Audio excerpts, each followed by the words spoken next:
Почитувани, ЕСМ снабдување со топлина било третирано како партиски плен на СДС и ДУИ. Затоа керката на Талја Џафери била дел од надзорниот одбор.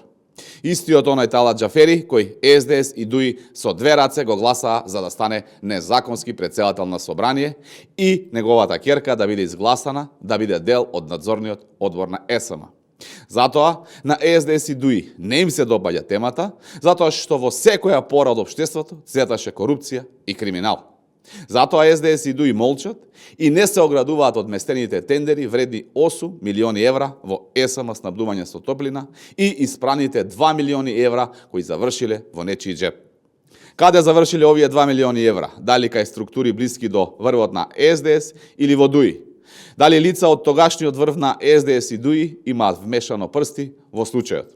Јавноста заслужува одговори и заслужува да види како СДС и ДУИ раководеа со државните институции. Јавното обвинителство треба да постапи транспарентно, независно и одговорно. Правда мора да има.